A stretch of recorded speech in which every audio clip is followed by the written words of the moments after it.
Saudações. Então, o programa de hoje, no dia 29 de dezembro de 2023, eu quero trazer essa matéria aqui da BBC sobre um ataque de grupos terroristas israelenses a Israel, né, para ilustrar, né, uma série de vídeos que eu tenho feito aqui no canal Fator Cultural sobre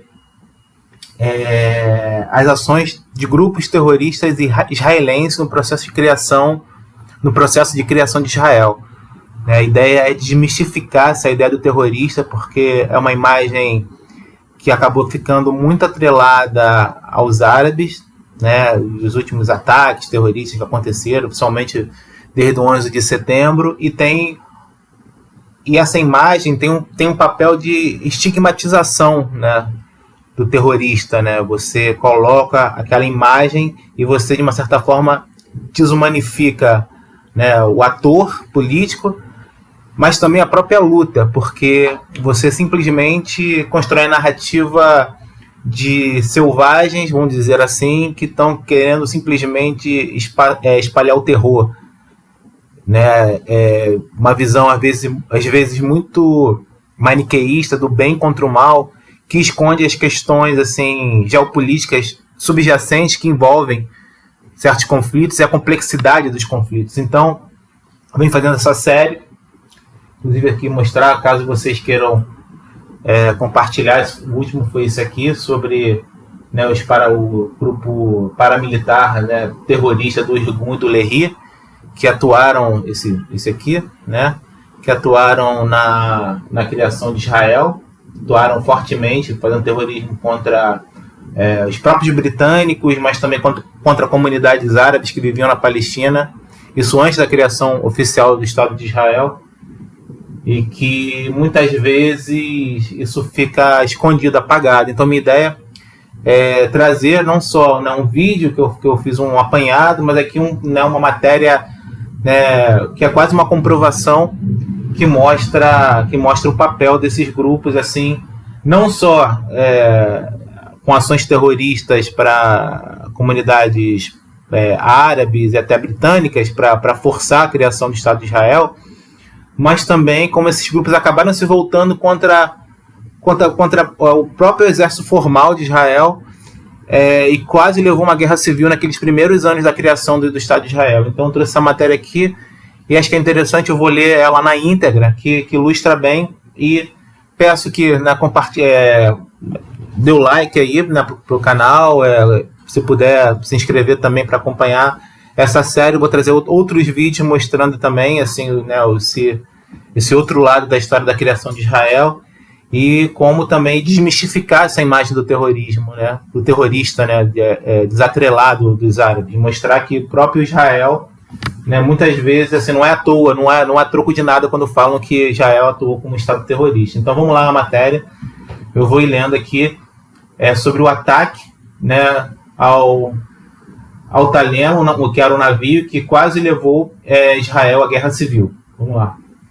Aqui na matéria da BBC News, uma matéria de quando? De junho de 2023, né? Que fala que a imagem que fala desse incidente, o incidente do Altalena, e colocou em conflito os fundadores de Israel, Davi Ben-Gurion e Menachem Begin, que era o líder desse grupo aqui, um dos grupos, que é o do Irgun, desse grupos terroristas, né? Então, esse aqui não aparece direito o Begin, mas a matéria vai mostrar. E aqui uma imagem do ataque, assim, nas praias, assim, de Israel, ali no Mar Mediterrâneo. E vamos lá, matéria da Paula Rosa, BBC Mundo. Vamos lá. Então, eram 4 da tarde, de 22 de junho de 1948, quando o novo primeiro-ministro do recém-proclamado Estado de Israel ordenou abrir fogo contra um navio que ancorava na praia de Tel Aviv.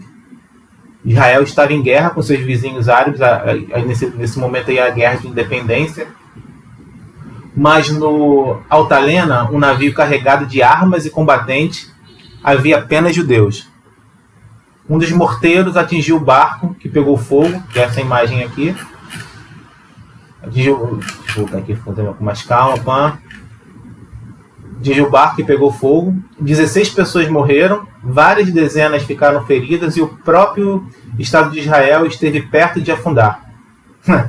É um trocadilho barato aqui. Então, assim, nunca Israel esteve tão perto de uma guerra civil como então.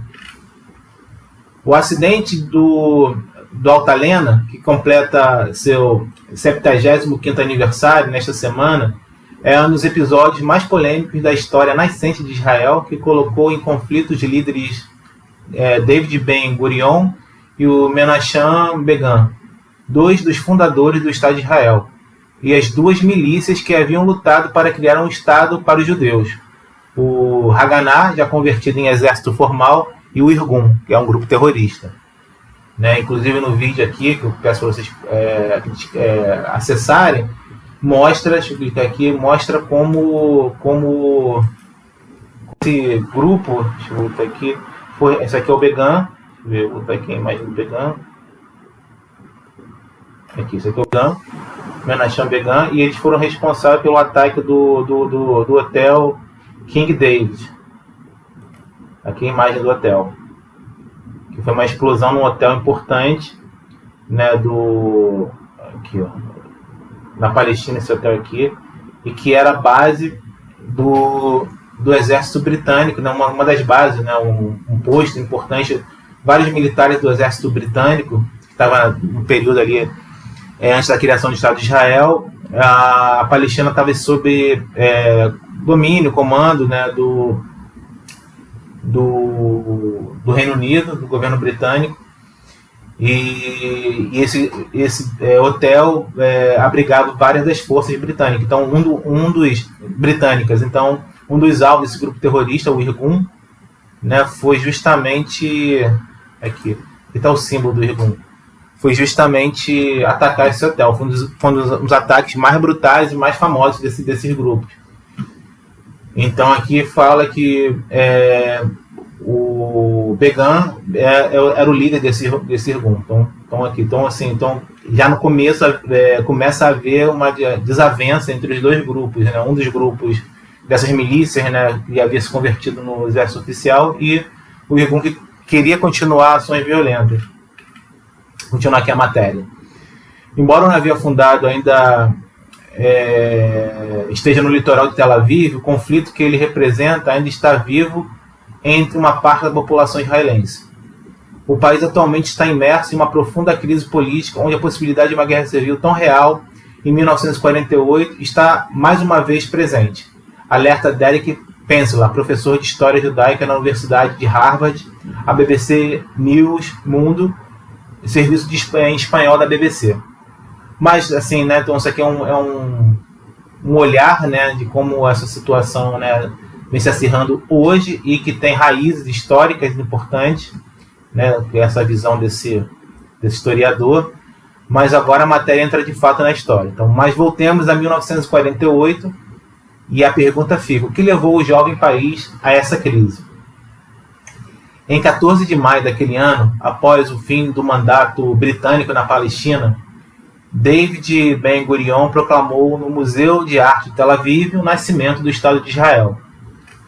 Aqui uma foto clássica desse período,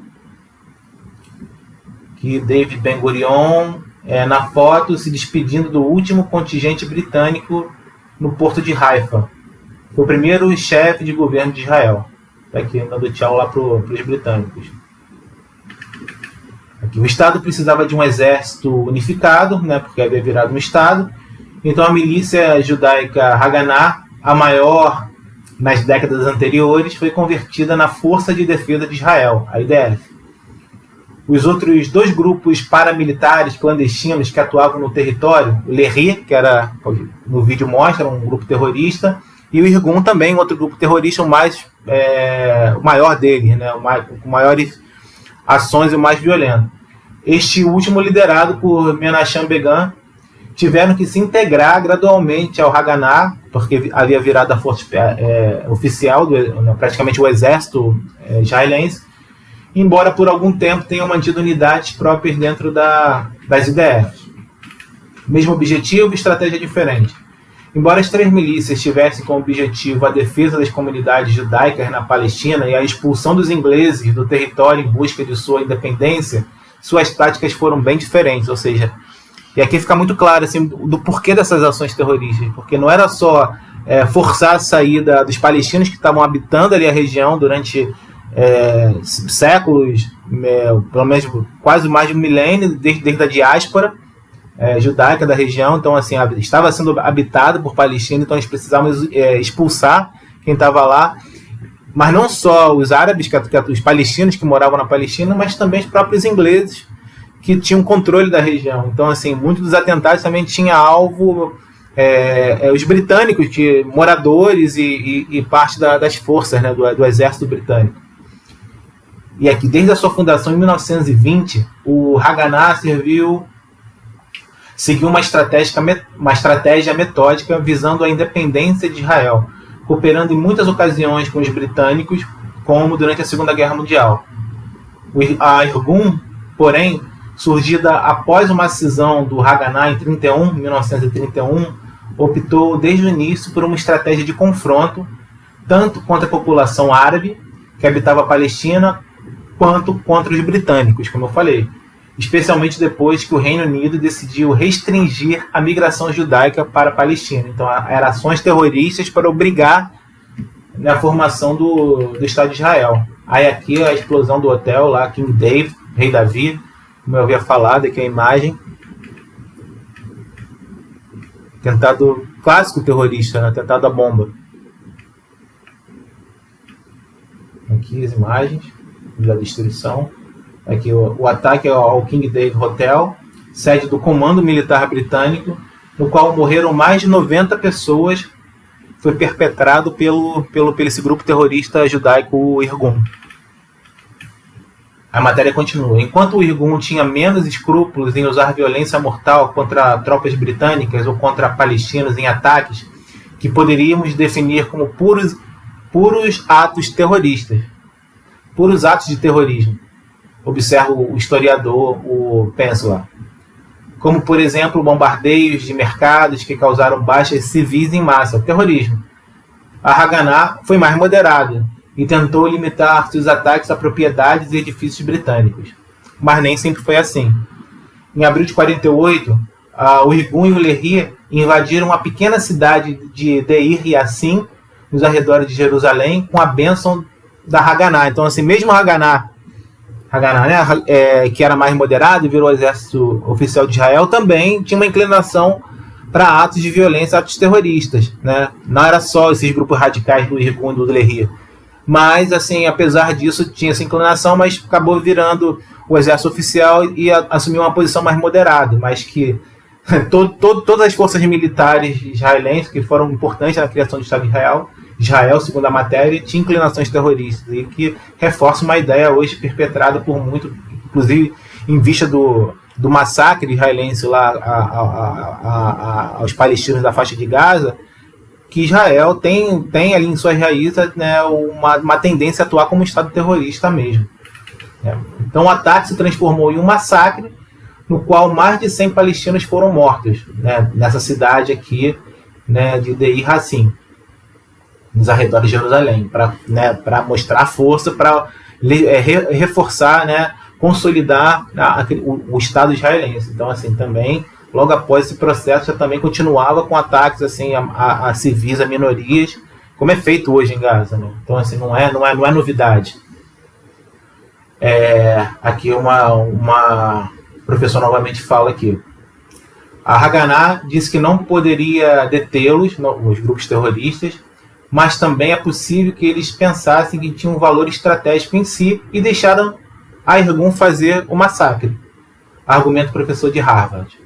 A Lehi, uma milícia menor, era uma organização terrorista que matava civis para espalhar o terrorismo, de acordo com o Peninsula, o professor de Harvard. A Lehi foram atribuídos os assassinatos do ministro residente britânico, não só árabes e palestinos, para o Oriente Médio, Lord Moyne, em 1944, e do mediador das Nações Unidas, Folke Bernadotte, em 1948. Ou seja, assim, não há, o que está sendo feito hoje em Gaza não a novidade. Então há uma recorrência desse tipo de ação violenta e terrorista mesmo. Continuar o texto aqui. Suas diferenças eram tantas que durante a Segunda Guerra Mundial, no que é conhecido como temporada de caça, a Haganah chegou a entregar membros do Irgun às autoridades britânicas por acharem que as atividades da milícia rival colocavam em risco a independência de Israel. Ou seja, apesar do... fazer um jogo duplo aqui, né? Apesar de apoiar veladamente, de forma indireta, as ações terroristas, violentas do Irgun do Lehi, né? Como a partir do momento que começou a se transformar, se consolidar como a principal força militar israelense, né? E que acabou se tornando o exército formal, eles também têm essa posição dúbia de também condenar, né, o excesso de violência, inclusive, como estava falando aqui a matéria, entregar às autoridades britânicas alguns desses membros mais violentos do Irgun. Talvez uma estratégia do próprio Haganah para se consolidar como a principal força. Assim, instrumentalizava as ações violentas do Irgun, mas quando a coisa, aos olhos britânicos, entregava algum desses caras mais violentos para poder se consolidar como a principal força, ganhar legitimidade, né? Então também ali uma facada pelas costas. Dois líderes opostos. Então assim, começa a ver essa desavença, essa rivalidade, né? Para saber qual seria a força principal entre o Haganah e o Irgun. E aí essa rivalidade acaba sendo personificada na figura dos líderes dos dois grupos. Então aqui vamos continuando. Dois líderes opostos. As milícias eram muito diferentes, assim como seus líderes, David Ben-Gurion e Menachem Begin. Esse aqui é o Gurion, né, o líder do Haganah, e ele está aqui, né, naquela foto que eu tinha mostrado mais atrás, aqui, ó, despedindo lá dos britânicos, dando adeus aos britânicos. Então esse aqui é, né, o que eu falo. Ben-Gurion vinha da tradição social-democrata, né? Então talvez um pouquinho mais de inclinação à esquerda, e considerava o ideal do novo homem israelense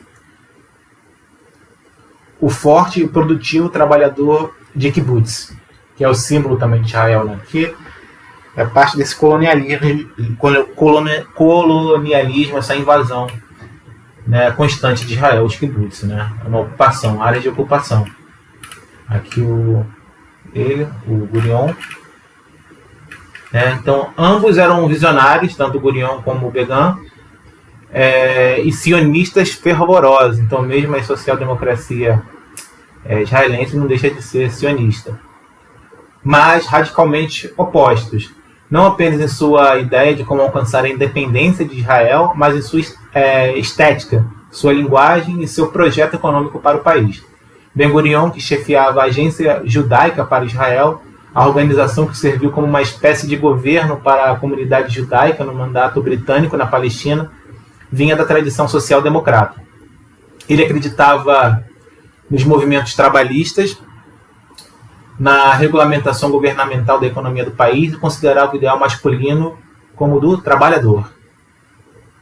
O ideal do novo israelense era, segundo Ben-Gurion, o trabalhador forte e produtivo dos kibbutzim, as fazendas coletivas que se estabeleceram na Palestina.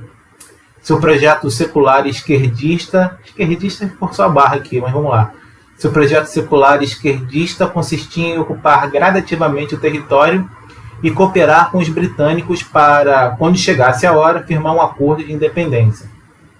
Aí o outro líder, o contraponto. Menachem Begin não podia ser mais diferente. Nascido em uma família polonesa que viria a ser dizimada no Holocausto, Begin acreditava que o novo judeu deveria ser um rebelde, um revolucionário, um lutador, e que o maior heroísmo judaico era lutar e morrer em batalha, explica o historiador. Sempre impecável, com seus ternos, sob medida e sua primorosa educação, Begin tinha um discurso muito romântico, emotivo, cheio de paixão. Com uma ideologia de direita e religiosa, ou seja, praticamente, na verdade, extrema-direita israelense, ele costumava usar analogias do Holocausto para enfatizar o lado dramático de seu discurso. Ou seja, a mesma coisa que Netanyahu faz hoje, né? Você vê assim, uma linha, né, que conecta, né? Que inclusive, né, tem uma ligação também do do partido hoje do Netanyahu com esse grupo do Irgun.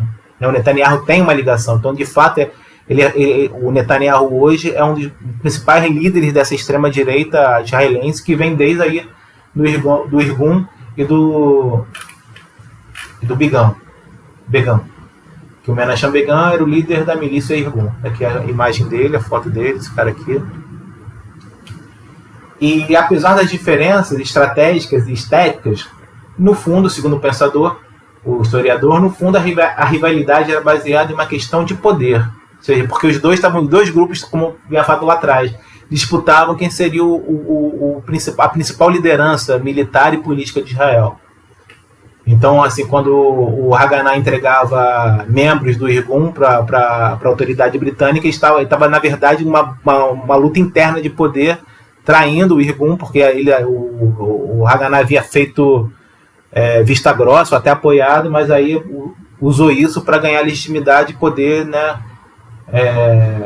diminuir a força do Irgun como uma força, a emergência como uma nova força política real no novo Estado de Israel. Então, assim, não era só uma questão de estética e de opções, era uma luta de poder e cada um assumir uma estratégia diferente. Ben-Gurion liderou o sionismo trabalhista, que foi a força dominante nos primeiros 30 anos do Estado de Israel e moldou suas instituições, enquanto Begin, que se tornou primeiro-ministro em 77, ou seja, ele acabou virando primeiro-ministro israelense em 77, personificou o sionismo revisionista e radical, né, eu diria, de extrema-direita. Uma visão de direita que queria estabelecer o Estado de Israel em ambos os lados do Rio Jordão, ou seja, dominar a região toda, assim, passar por cima, né, da solução dos dois estados, conforme a ONU havia proclamado, e que é de fato o que Netanyahu tenta fazer hoje. Então, assim, é uma ligação real. Essa visão foi marginalizada por muitos anos. Hoje, porém, seus herdeiros, incluindo o Likud, que é o partido de Netanyahu, dominam a política do país, né? Essa visão assim, de ignorar Cisjordânia, a faixa de Gaza, e que é, de fato, o que Netanyahu vem fazendo com essa operação militar, né, de massacre na faixa de Gaza. Voltando ao texto, essa rivalidade atingiu seu auge com a crise do navio, que é o tema da matéria do Altalena. Vamos à crise. O braço político do Irgun comprou esse navio, o Altalena, depois que ele foi retirado de serviço pela Marinha dos Estados Unidos e que usou o navio nos desembarques da Normandia no dia D da Segunda Guerra Mundial. Poucos dias depois da proclamação da independência de Israel, a Irgun embarcou mais de 900 pessoas no Altalena, no porto francês do Port de Bouc, perto de Marselha.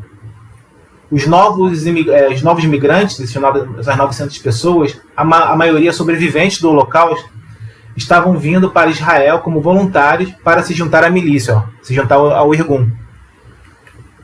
Mas havia algo mais a bordo.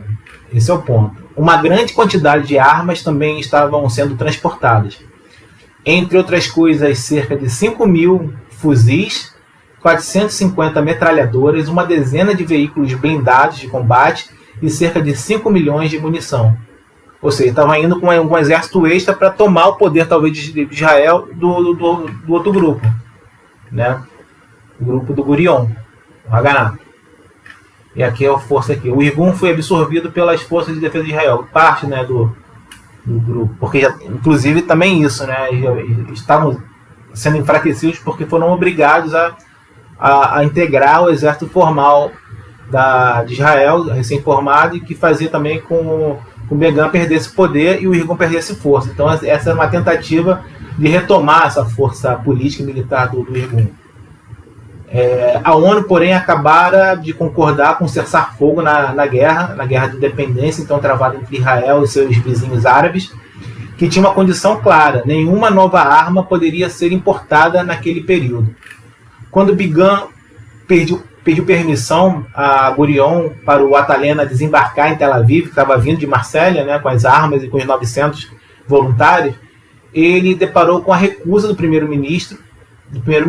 O navio foi enviado para o porto mais discreto de Kfar Vitkin, mais ao norte, onde atracou em 20 de junho de 1948. Bigan queria que o armamento fosse destinado à unidade da Orgun dentro da IDF. Ele queria, né, reforçar o poder militar dos grupos que estavam já incorporados à IDF, o exército regular de Israel. Mas Ben-Gurion desconfiava da proposta, assim, essa era a desculpa, né? O Begin queria, né, com a desculpa, né, de queria armar melhor, né, os grupos antiparamilitares que haviam ingressado no exército formal, mas na verdade poderia ser ali um motim, né, preparando um motim, um golpe. E aí Gurion, malandro, falou que não. Num contexto de tensão entre as duas milícias, armar a Irgun não parecia a melhor ideia. E segundo alguns historiadores, Gurion chegou a pensar que Begin estava preparando um golpe. Em Kafar Vitkin, os imigrantes desembarcaram e os milicianos da Irgun começaram a descarregar suas armas, mesmo sendo proibidos de fazer isso. O Atalena, no entanto, foi cercado por 2 regimentos das IDF, né, o Exército Regular de Israel, e 3 corvetas da Marinha Israelense para forçá-los a entregar o material. A tensão era palpável, iniciou-se uma troca de tiros que terminou com várias mortes de ambos os lados. Begin não ordenou que o Atalena partisse para Tel Aviv, onde a Irgun tinha mais seguidores. O navio foi rotulado pela IDF como inimigo e a Força Aérea e a Marinha receberam ordem de bombardeá-lo.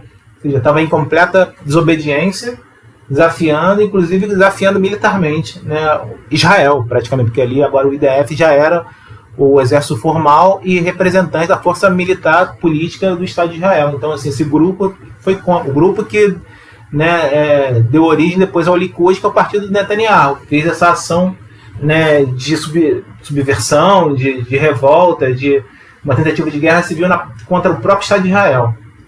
No entanto, aí também, né, aí vem o lado assim, da camaradagem entre israelenses. Que, no entanto, os pilotos que foram autorizados por Gurion para atacar o navio, o Atalena, né, os pilotos se recusaram. Os pilotos se recusaram e a tripulação das corvetas atirou sem muita convicção. Não queria matar, né, irmãos israelenses.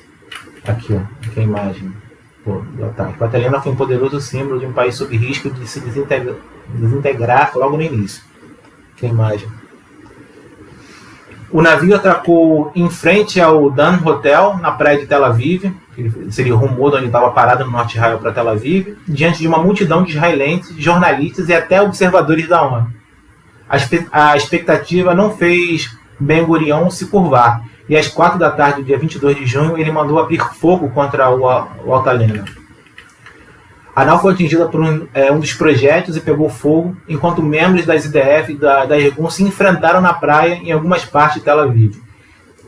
Aqui, ó. Diante da possibilidade de que o incidente levasse a uma guerra civil, Menachem Begin decidiu se render, garantindo que judeus não matarão outros judeus. Segundo as palavras dele aqui. A coisa mais interessante sobre a batalha do Altalena não é tanto o que aconteceu, mas o que não aconteceu, segundo o historiador lá, o Derek Penzler. Havia comandantes do Irgun dispostos a responder ao bombardeio do navio e derrubar o novo governo israelense para instalar um executivo autoritário, diz o historiador. Mas Begin usou toda a sua autoridade moral para impedi-los, e este pode ter sido o ato mais importante de sua carreira política, evitar a guerra civil. Desde então, o Altalena tornou-se um símbolo poderoso de um país que estava à beira da desintegração, diz o historiador. Embora as divisões que existiam em Israel em 48 nada tenha a ver com as de hoje, aponta Penzler, o historiador, ainda há ressentimento por parte de muitos israelenses pelo que consideram um ataque injustificado ao Irgun e ao que eles representam. Hoje, os herdeiros da Irgun estão no poder, então, o partido Netanyahu, mas muitos israelenses ainda acreditam que são as elites da esquerda. Muitos israelenses ainda acreditam que são as elites da esquerda que mandam no país, argumenta Penzler. Faltou um aqui, me perdi. E é aquela linguagem da época, na qual a Irgun e o Altalena supostamente simbolizavam o povo e a Haganah elite, é ouvida novamente em Israel. O ressentimento é uma ideologia política muito poderosa, conclui o historiador. Então aqui foi isso.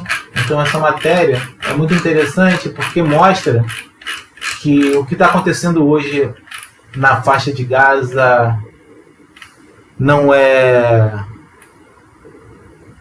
tão infundado assim. É assim, as críticas que são feitas em termos de falar que Israel ataca de maneira desproporcional, né, e que, inclusive, acusando Israel de terrorismo de Estado, e que, na verdade, Netanyahu pode ter feito vista grossa ao ataque para justificar, né, uma tomada, uma ocupação total da faixa de Gaza, inclusive, né, com notícias de que Netanyahu havia já apresentado à ONU um mapa da Palestina, de Israel, né, sem a faixa de Gaza, sem a Cisjordânia, e que Netanyahu vem aproveitando essa situação para, de fato, exterminar ou expulsar ou exterminar os palestinos da faixa de Gaza e ocupar de vez o território, que é comprovado hoje como rico em petróleo, gás e tudo mais. Você vê ali algo recorrente já no início da criação de Israel. E essa inclinação para passar por cima de qualquer lei internacional e usar força desmedida, usar inclusive de atos terroristas para fazer valer a vontade, né, e a visão política de Israel. E que, inclusive, grupos como o Irgun, que hoje é a raiz do Likud, que é o partido de Netanyahu, também tinha essa visão de não respeitar a resolução da ONU lá atrás, que quando criou o Estado de Israel também criaria um Estado palestino. Então, assim, eles ignoraram completamente desde lá de trás e continuam ignorando e não medem esforços para implementar essa visão de mundo em relação a como deve ser o Estado de Israel segundo essa visão da extrema-direita israelense. Então, assim, era isso que eu queria mostrar, que ilustra, acho que é uma matéria importante, acho que poucos já conhecem essa história, para mostrar também como é que é, muitas vezes, enviesada a maneira que o termo terrorista é usado. Né, há vários estudos assim, no campo da política internacional, das relações internacionais, que mostra o papel assim, de certas palavras, termos, né, para você estigmatizar um grupo, desumanizar um grupo que você quer ali combater. Né? Então, até um grupo, linha de pesquisa que falam da securitização da palavra terrorista, porque você fala em terrorista, você tem uma imagem já muito bem estabelecida, que é parte da propaganda ocidental também para, né, moldar, né, corações e mentes da opinião pública internacional. Mas histórias como essa mostram o quanto esse tipo de estrutura narrativa, né, a história acaba desconstruindo, e que a imagem que a gente tem do terrorista muitas vezes pode ser baseada num preconceito, porque outros grupos que praticam terrorismo e ações terroristas para poder avançar seus objetivos são vistos a uma certa legitimação, principalmente através do poder comunicacional da mídia corporativa ocidental, que faz vista grossa a violência de grupos que fazem parte, que é parte do pilar do poder desse mundo ocidental. Então, histórias como essa desconstroem essas visões e mostram o que de fato está em jogo numa guerra tão sangrenta como essa que está acontecendo numa guerra, um massacre, né, de Israel à Palestina, né, que muitas vezes é visto como questões irracionais do terrorismo, questões religiosas, mas que no fundo são questões geopolíticas e lutas pelo poder.